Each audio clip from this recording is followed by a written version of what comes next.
Bonjour à tous! Petite vidéo du jour sur la notion pratico-pratique en live de la différence entre le besoin versus le caprice. Alors, j'aimerais revenir sur cette notion parce que le caprice, vu depuis le point de vue de l'éducation dite positive, bienveillante, n'existe pas. Il n'est qu'une mauvaise ou une malperception plutôt du parent, du besoin maladroitement exprimé de l'enfant. Mais oui, bien sûr, c'est ce que j'ai cru aussi. J'ai vraiment cru à cette... comment je pourrais appeler ça? À ce piège qui vous fait accepter les moindres petits désirs égotiques de votre enfant, le moindre petite crise de nerfs parce qu'il veut un yaourt au chocolat ou une deuxième banane parce que c'est important pour lui. Après tout, qu'est-ce que ça vous fait de la lui donner fondamentalement? Ça va pas vous changer la vie, et enfin, ça va rien vous faire, donc autant lui donner. Eh bien oui, faites ça, et vous allez simplement nourrir son désir égotique de je veux, je prends. Et sans même se poser la question de ses vrais besoins. Et donc, du coup, ça va faire quoi? Ça va faire qu'un enfant ne va pas pouvoir discerner entre un besoin et euh, un désir de son ego. Et du coup, il finira par confondre désir et besoin. N'est-ce pas ce qui se passe dans notre société aujourd'hui? Oh, j'ai besoin d'une voiture de telle marque et de telle puissance, et j'ai besoin du nouveau téléphone portable. Ah non, parce que tu comprends, etc., etc., etc., etc. Voilà les dérives de cette confusion. Donc, dès le plus jeune âge, à partir de 3 ans, votre enfant va commencer à vous réclamer des objets, de la nourriture, peut-être même des vêtements, certains jouets, etc. Et va les ériger en besoin, de sorte à ce que, eh bien, effectivement, le parent qui est dans l'éducation positive bienveillante ne va pas du tout s'interposer et va accepter et accéder à la demande de son enfant. Donc c'est le piège pas ultime, mais en tout cas ça en fait partie. Et je suis rentrée d'une formation il y a quelques semaines de cela où ça m'a été de nouveau montré que c'était toujours à ça que pensait l'éducation positive, que le caprice n'est qu'une malperception du parent et qu'on m'a répondu, on m'a répondu, mais qu'est-ce que t'en sais que ce n'est pas un besoin à l'intérieur de lui que tu ne sais pas interpréter? Alors je dirais à ces personnes, Heu, en vérité, si moi, j'ai travaillé sur moi, c'est déjà le premier postulat, et que je sache discerner quels sont les besoins. Alors si on reprend les besoins, définis, par Marshall Rosenberg, dans le processus de la communication non violente, les besoins sont, catégorisés dans plusieurs, sphères, donc les besoins vitaux, les besoins affectifs, relationnels, etc., d'estime de soi, etc.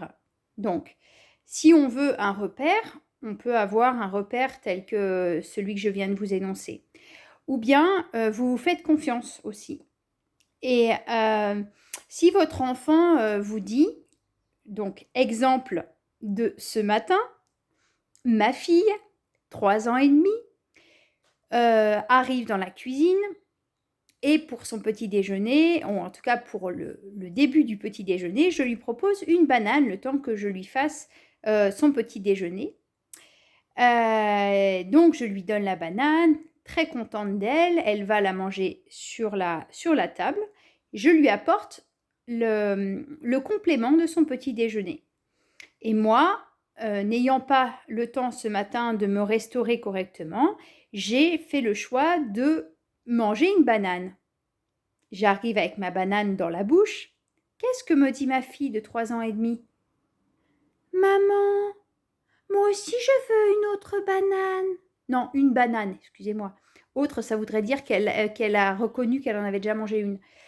Je lui ai dit, mais il me semble que devant toi, il y a une peau de banane. Oui. Je lui ai dit, donc ça veut dire que toi, tu as déjà mangé une banane. Oui, mais je veux la tienne. Alors voilà, il y a 10 ans, je me serais fait avoir, je me serais dit, ah mais non Delphine, le caprice n'existe pas chez l'enfant. Donc s'il me demande une banane, ça veut dire qu'il en a besoin. Donc du coup, qu'est-ce que je faisais? Bah, je lui donnais ma seule banane que je m'étais autorisée à manger. Donc là, je lui ai répondu, non ma chérie, ce n'est pas un besoin la deuxième banane, c'est simplement une convoitise. Là, tu convoites le fait que moi, j'ai ramené une banane et que tu veuilles encore le goût de la banane dans ta bouche parce que ça te satisfait mieux que la suite du petit déjeuner. Donc voilà, et ça, à partir du moment où ce n'est pas en lien avec un besoin, mais que c'est en lien avec un désir égotique, c'est la définition d'un caprice, même si elle ne m'a pas fait de crise, mais elle m'a boudé quand même, comme ça. Je lui ai dit, bah écoute, tu peux bouder, tu peux faire le choix effectivement de te fermer et d'entacher ton cœur par la colère, par la frustration, ou bien tu peux lâcher et te dire que si maman elle te dit non, c'est que c'est juste et bon pour toi. Parce que maman, elle a fait le choix de t'aimer en fait véritablement et de t'accompagner dans toutes les sphères de ta vie. Et qu'à partir du moment où c'est mon unique but et que ma seule volonté, et qu'il n'y a aucune aspiration pour mon propre ego d'obtenir quoi que ce soit, eh bien je peux lui faire confiance. Donc voilà pour la petite anecdote du caprice.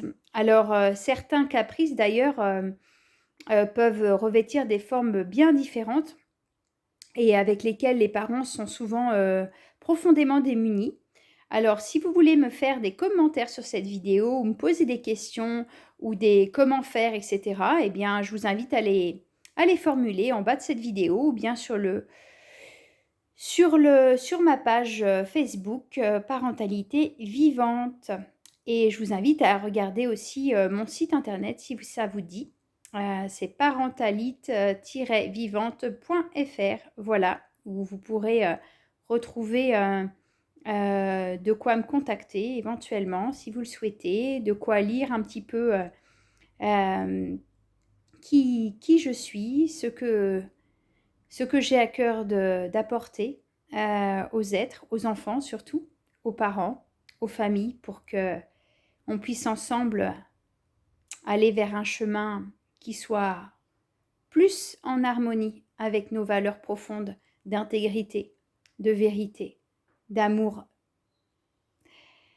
véritable. J'ai du mal avec le mot amour parce que je sais à quel point il est mal utilisé, mais voilà. En tout cas, c'était ma petite vidéo du jour et n'hésitez pas à commenter, à liker si vous aimez. Mais pour moi, c'est pas vraiment important. Je vous embrasse, à très vite.